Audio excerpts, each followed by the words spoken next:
Welcome back. Now, businesses in Ghana are gearing up for the start of the African Continental Free Trade Area from January next year. The agreement was due to come into force in July, but was postponed because of the coronavirus pandemic. Now, as lockdown restrictions slowly ease, small and medium-sized enterprises are increasing production in the hope of being able to export more goods and services across Africa. CGTN's Nabil Ahmed Rufai reports from Accra. The African Continental Free Trade Area begins in just 2 months, and this food processing company in Accra, Nkulenu, is ramping up production of canned palm nut soup. The firm hopes the new Africa trade deal will make it easier to export their products across the continent. Working with in Africa, is very tedious. Let me put it this way. The reason being that, the restrictions, some of the restrictions on the road, for instance, the borders before you get to Nigeria, if you don't have money, you can't cross it easily. Even though we are registered, we have every document, we have a NAFDAC and all that, but it's not easy for us to access the Nigerian market.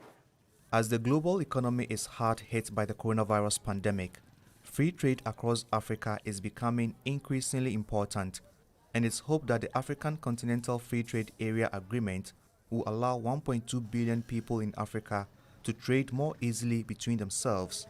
Small and medium-sized enterprises like Nkulenu are expected to benefit more from AfCFTA because it offers them lower or no tariffs and more access to intra-African trade.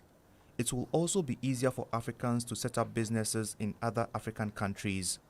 If the AfCFTA does not result in inclusive trade and broad-based economic activity, it shall not resonate with Africans. In this regard, we are exploring various digital-enabled platforms that are aimed at enhancing market access and trade connectivity of small-medium enterprises to new markets across the African continent. This conference with small and medium-sized enterprises and policymakers in Accra is aimed at preparing Ghanaian businesses for the implementation of the African Continental Free Trade Area from January. The Continental Free Trade Agreement is set to provide more opportunities for small and medium-sized enterprises like this.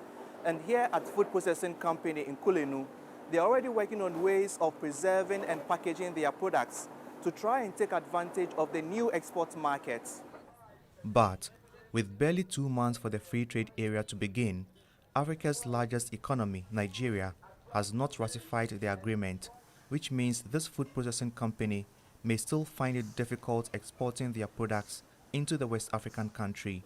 The Nigerian government says it is still consulting with opposing groups, including the Nigerian Manufacturing Association, who argue the agreement could pose a threat to the domestic economy. We need everybody on board, and especially, it is not Nigeria alone that is going to lose. Also, countries that are interested in exporting there also will have issues, because now that they are not a member, they cannot liberalize their tariffs for you to enjoy. Neither will they also enjoy the liberalized tariff from another country. So it's really a problem. It's unclear if Nigeria will be on board before the Continental Free Trade Area starts next year. Some businesses in Ghana fear the absence of Nigeria may hamper the agreement's success, but they hope their products can capture other large African markets that have already ratified the agreement. Nabil Ahmed Rufai, CGTN, Accra, Ghana.